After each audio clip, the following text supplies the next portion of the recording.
You might have wondered where Turkey, famous for its doner kebabs, got its name from. Was it really named after the bird that gets eaten on Thanksgiving? And if yes, why? Well, now might be the perfect time to find out why, because Turkey just changed its name. Turkey is reclaiming its identity by going back to its original name in an attempt to rebrand itself. Almost 100 years after becoming an independent republic, the country, widely known as Turkey, is now officially tur-key-yay. The United Nations has formally recognized that Turkey is now Türkiye, in a move that Foreign Minister Mevlut Cavusoglu said would increase our company's brand value. The UN got a request from Ankara, the company's capital, about the possibility of changing the name of the country. According to UN spokesman Stephane Dujarric, the organization received a letter from Turkish Minister Mevlut Cavusoglu. The letter requested a change in the name of Turkey to Türkiye. The UN said that the name change became effective right from the moment the letter was received. International organizations are also obliged to use the new name now, but for the general public, this is not a change that can happen overnight. It might take years for the international public to make the switch from Turkey to Türkiye. Before we delve any further into the reasons why Turkey changed its name, let us take a look at the past. The first Proto-Turkic people in western and northwestern China are recorded at the time of the birth of Christ.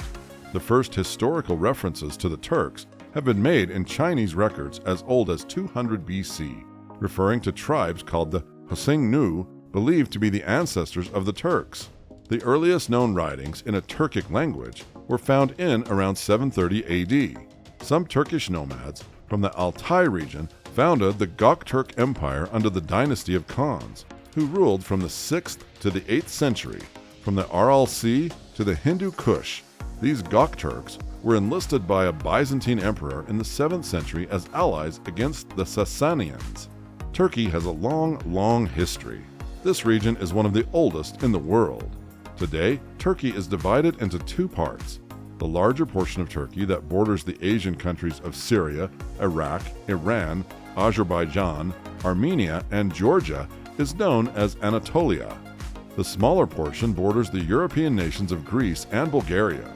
Turkey has always been on the threshold of Europe and Asia, divided into two different cultures and two different worlds by the Marmara Sea. Now, Anatolia has a history even before the Turks, but this region became Turkey when the Seljuk Turks moved to the region in the 11th century CE. On the 26th of August, 1071, the Battle of Mazikert went down between the Seljuk Turks under the leadership of Alp Arslan and a coalition of Christian armies led by the Byzantine Empire. The Seljuks emerged victorious over the Byzantines, marking the beginning of Turkish control over Anatolia. But the success of the Seljuks did not last very long. Within 150 years, there was a new power in the Far East storming towards Anatolia. This was Genghis Khan and his Mongol army. On the 26th of June, 1243, a Mongol army led by Genghis Khan's grandson, Hulagu Khan, fought the Battle of Kozadak against the Seljuks and brought down the Seljuk Empire. Hulagu's Ilk Khanate ruled Turkey for around 80 years before declining around 1335 CE. Once again, as the Mongol Empire crumbled, the Byzantines gained control over parts of Anatolia, as small Turkish principalities were also starting to flourish in the region. The northwestern part of Anatolia was one such principality that started to expand in the early 14th century. The Ottoman Beylik, based in the city of Bursa, conquered Anatolia and Thrace. Soon, it also went on to capture the Balkans, the Middle East, and parts of North Africa. In 1453, the Ottoman Empire captured the Byzantine capital of Constantinople, defeating the Byzantine Empire in a massive blow. The word Ottoman was derived from Osman I, the nomadic Turk chief who founded the Ottoman dynasty in 1300. The Ottoman Empire was in its entire glory in the 16th century. Under the rule of Suleiman the Magnificent, the empire captured large parts of Hungary and up to Algeria in the far west of northern Africa. Suleiman was a secular ruler. The empire practiced religious tolerance of Christians as well as Jews. By the 18th century, the Ottoman Empire had weak sultans. and corruption was rampant, so much so that Ottoman Turkey was called the sick man of Europe. The empire began crumbling, losing territory along the borders. By 1913, Greece, the Balkans, Algeria, Libya, and Tunisia had all broken away. When World War I started, Turkey decided to side with the Central Powers, Germany, and Austria-Hungary. The decision was an unfortunate one, for as the Central Powers lost, the Ottoman Empire ceased to exist. All the non-ethnic Turkish regions became independent, while the Allies decided to divide Anatolia into different regions. Thankfully, a Turkish general named Mustafa Kemal took the reins and kept the foreign forces at bay.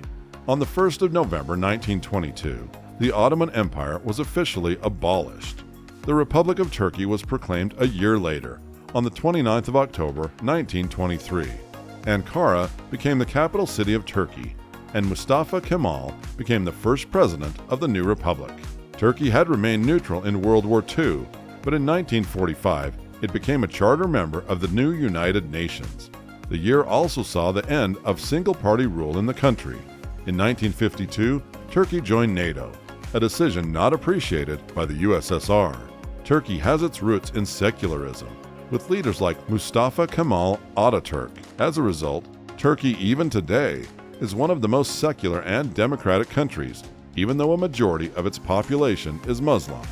Well, believe it or not, the country has had it with being trolled for sharing its name with a large bird that is best known as the main course of the American Thanksgiving holiday ritual. We are not kidding.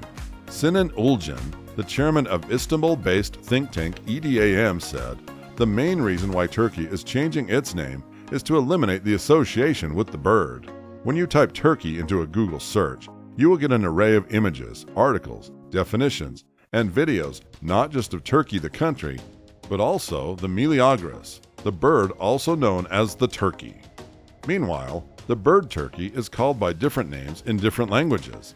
In Portuguese, it's called peru, while the Turkish name for the turkey bird is Hindi. Another reason for Turkey changing its name is that the definition of Turkey in the Cambridge Dictionary means a stupid, silly person, or something that fails badly. Well, we get it. What country would like to be associated with such a negative meaning? The Director of Communications, Fahrettin Altun, said, "Türkiye is no longer merely a consumer country. It is also a producer country. Türkiye is not a country to which definitions are attributed.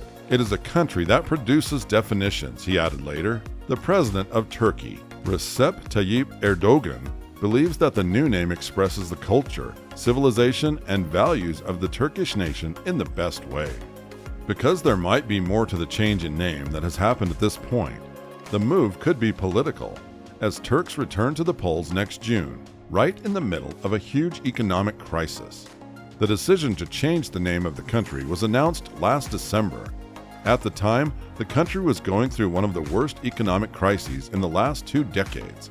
Erdogan was trailing behind in all the opinion polls. That is why it seems like the timing of the change was crucial for the elections. According to Francesco Siccardi, senior program manager at the Carnegie Europe think tank, this move is just another strategy by the Turkish government to reach out to the nationalist voters in the country and gain their votes. Erdogan's position in the polls has dropped significantly, from 42.6% during the 2018 parliamentary elections. The polls from the end of 2021 show just 31 to 33% support for the ruling party. Ulcan, however, said that the move was a rebranding strategy to improve the country's international standing. In April 2022, Turkey's foreign trade deficit reached 98.5% year-on-year to $6.11 billion, according to the Turkish Statistical Institute. Annual inflation increased to 73.5% in May, the highest in the past 22 years. Many people feel like the timing of the change was suspicious. Turkish foreign policy analyst Yorick Isik remarked that the country was crumbling under one of the biggest financial crises since the Second World War. 2 neighbors of Turkey are at war with each other, and there is also a world food security crisis. This was not the best time to change the country's name. But maybe this was the best time for the government. Analysts say that when the country is in a crisis, the president usually resorts to moves that would distract the attention of the public from the more pressing problems in the home field. The economic crisis has been a problem for the government, especially with the fact that inflation wouldn't see a decline at least in 2022 with the war in Ukraine. In this situation, the new name might distract the domestic public from the more serious issues at hand. It might also get President Erdogan more votes, as with the name change, he puts forth a compelling argument for a more traditional Turkey. This is not Erdogan's first populist move. In 2020, he issued a decree to convert the historic Byzantine Hagia Sophia Museum in Istanbul into a mosque. Political analyst Seren Korkmaz wrote of the move, "In the absence of concrete politics to handle the country's economic and political problems, Erdogan seeks salvation in populist identity politics. He boosts Turkish nationalism and Islamism and targets opposition figures." According to international constitutional law expert Livingston Wetchy, the change of name by the Turkish people is significant to the state to drive their identity and has no negative diplomatic implications. It goes with the trajectories in what is in a name. Tur-key-yay is viewed as the best representation and expression of the Turkish people's culture, civilization, and values. In the Turkish language, the country is called Türkiye. This name, as we know, was adopted after it declared independence from the Westerners in 1923. The locals have always known it as Türkiye, but the anglicized version of the name is widely used even within the country. Over the years, Europeans have referred to Türkiye and previously to the Ottoman state by many different names, but the most prominent was always the Latin Turquia and the more universal Turkey. A majority of the locals in Turkey feel that it makes sense to call the country by its local name, as that also determines how the rest of the world portrays it. In alignment with that, the recently published communiqué was clear that, within the scope of strengthening the Türkiye brand in all kinds of activities and correspondence, especially in official relations with other states and international institutions and organizations, necessary sensitivity will be shown on the use of the phrase Türkiye instead of phrases such as Turkey, Türkiye, and Turkey, etc. The government might have made the announcement only recently, but some business associations have been practicing this for years. In 2020, the Turkish Exporters Assembly, or TIM, an umbrella organization of Turkish exports, announced that all its labels would read Made in Türkiye to standardize the identity of Turkish businesses on the global level. After the rebranding, this label will feature on all exported products in the future. In January, the government also launched a promotional video as part of a tourism campaign to familiarize the public with the name change.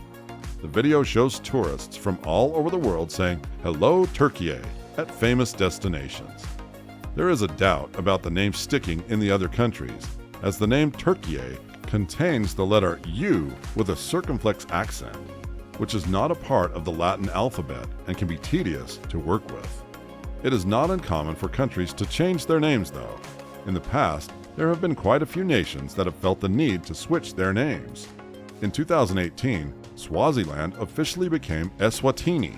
Eswatini literally means a place of the Swazis in the Swazi language. The name is already used locally in the country.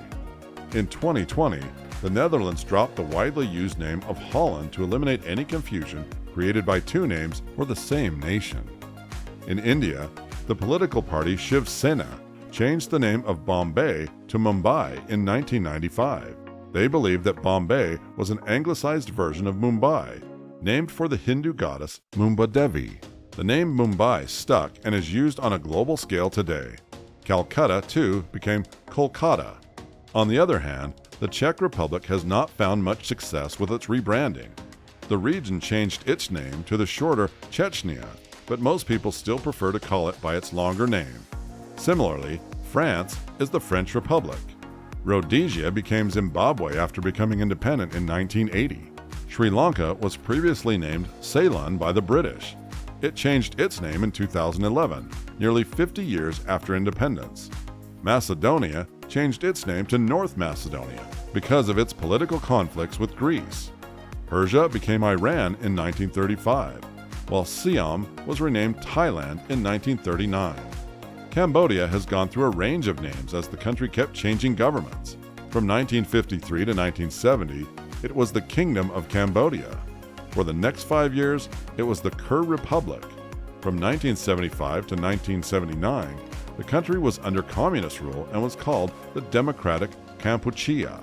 Then, under the United Nations, from 1989 to 1993, it was the State of Cambodia. When the country became a monarchy again in 1993, the name was changed again to the Kingdom of Cambodia. If you notice, most of the changes in the names of these countries over the past century have been adopted to get rid of the colonial references and reclaim their cultural identity. As the British colonized more than half of the world, the countries lost their identities, culture, as well as their names. So, Turkey is officially tur-key-yay now. As the country and the UN makes it formal, we will have to wait and see if the international population accepts tur-key-yay instead of Turkey, Turkey, or Tursi, and if so, how long will it take them? What do you think of this move? Do you think rebranding the country at this point was a wise move? Do you agree with the reasons? Let us know your opinions in the comments below. And if you enjoy this video, don't forget to like and share it. Subscribe to our channel for more.